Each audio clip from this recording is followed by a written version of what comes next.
আসসালামু আলাইকুম রহমতুল্লাহি বারাকাতুহু। আলহামদুলিল্লাহ, পবিত্র কোরআনের আরো একটি ইনফরমেশন আপনাদের জানানোর জন্য আমি মোহাম্মদ রুহুল আমিন আপনাদের সাথে আবারও হাজির হলাম।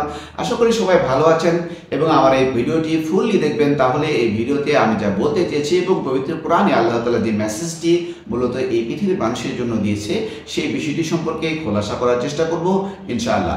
তো পবিত্র কোরআনে আল্লাহ তাআলা বর্ণনা করেছেন যে মানুষ সাময়িক সময়ের জন্য মারা যায়, অর্থাৎ যখন সে মারা যায় তখন বা সেই সময়টিকে আল্লাহ তাআলা বলেছেন পবিত্র কোরআনে ঘুমের সময়।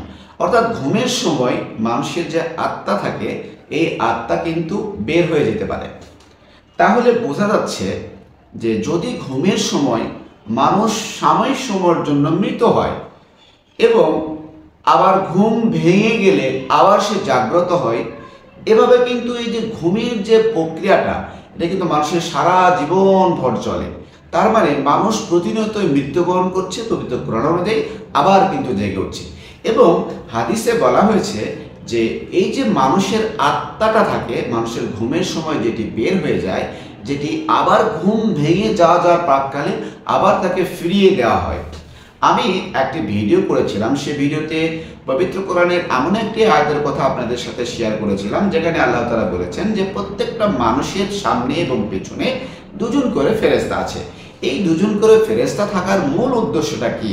হয়তো পবিত্র কোরআনে যে তথ্যটি দেওয়া হয়েছে সেটি হচ্ছে যখন মানুষ ঘুমিয়ে যায়, এই ঘুমিয়ে যাওয়ার পরে যখন তার আত্মা বের হয়ে যায়, সে বাহিরের দিকে চলে যায়, তখন সে মৃত অবস্থায় হয়ে পড়ে। এবং যখন সে আবার ঘুমিয়ে যায়, মানে ঘুম থেকে আবার উঠে যায়, তখন কিন্তু আত্মাটাকে ফিরিয়ে দেওয়া হয়। তাহলে বুঝছেন যে আত্মাটা কিন্তু নিজ ইচ্ছায় ফিরিয়ে যায় না, আবার নিজ ইচ্ছায় আসে না। মানুষ যখন ঘুমিয়ে যায় আত্মা বের হয়ে যায় এবং আত্মাকে আবার পুশ করা হয়।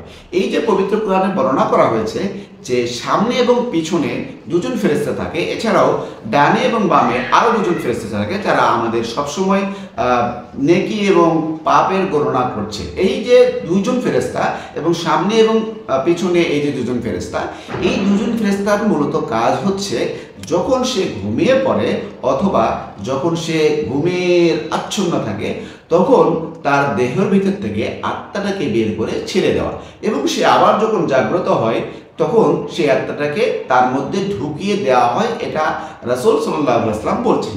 সুতরাং আল্লাহ তাআলা যে দুজন ফেরেশতা দিয়েছেন তাদের কাজ এটাও হতে পারে, এবং পবিত্র কোরআনে সরাসরি বর্ণনা করা হয়েছে যে মানুষের নিরাপত্তার জন্য এই দুজন ফেরেশতাকে সব সময়ের জন্য আমাদেরকে চারপাশে রাখা হয়েছে। সুতরাং বুঝতে পারছেন যে আমাদের প্রত্যেকের পিছনে চারজন করে ফেরেশতা আছে। আর এখান থেকে আর একটা বিষয় পরিষ্কার, সেটি হচ্ছে যে আত্মা এবং প্রাণ কিন্তু এক নয়। মানুষের প্রাণ যখন দেহ থেকে বের হয়ে যাবে তখন কিন্তু মানুষ সম্পূর্ণরূপে মারা যাবে। আর যদি আত্মা চলে যায় তাহলে কিন্তু মানুষ মারা যায় না, সাময়িক সময়ের জন্য সে অবচেতন অবস্থায় চলে যায় বা ঘুমের মধ্যে চলে যায়। তাহলে এখান থেকে আমরা সুস্পষ্ট বুঝতে পারলাম যে আত্মা এবং প্রাণ দুটি ভিন্ন জিনিস। আত্মা চলে গেলে বা আত্মা বের হয়ে গেলে মানুষ মারা যায় না, তবে মানুষের দেহ থেকে যখন একবারে প্রাণ চলে যায় তখন মানুষ কিন্তু মৃত্যুবরণ করে, এবং সেটি হচ্ছে সর্বশেষ মৃত্যু। এরপরে সে আর কখনো সে তার দেহে ফিরে আসে না। বা এই যে আত্মাটা বের হয়ে যায় যখন সে একবারে দেহ থেকে প্রাণ চলে যাবে, হযরত জিবরাইল আলাইহিস সালাম যখন সে প্রাণটা নিয়ে যাবে তখন কিন্তু আত্মা আর দেহের মধ্যে প্রবেশ করবে না। এবং হাদিসে বলা হয়েছে যখন একবারে সে মৃত্যুবরণ করবে তখন কিন্তু ওই আত্মাটাকে তার দেহে আর প্রবেশ করানো হবে না। সুতরাং পবিত্র কোরআনে যে সামনে এবং পিছনে দুজন ফেরেশতা রাখার কথা বলা হয়েছে তারা মূলত এই কাজটাই করে, যে আত্মা ঢুকিয়ে দেওয়া এবং আত্মা বের করে নেওয়া। যখন তারা জানতে পারে যে এই প্রাণটি সব সময়ের জন্য চলে যাচ্ছে, অর্থাৎ লোকটি মারা যাবে বা আর সে জীবিত হওয়ার সম্ভাবনা নেই, তখন ওই আত্মাটাকে সে আর প্রবেশ করানো হয় না। আত্মা এবং প্রাণ দুটি ভিন্ন জিনিস।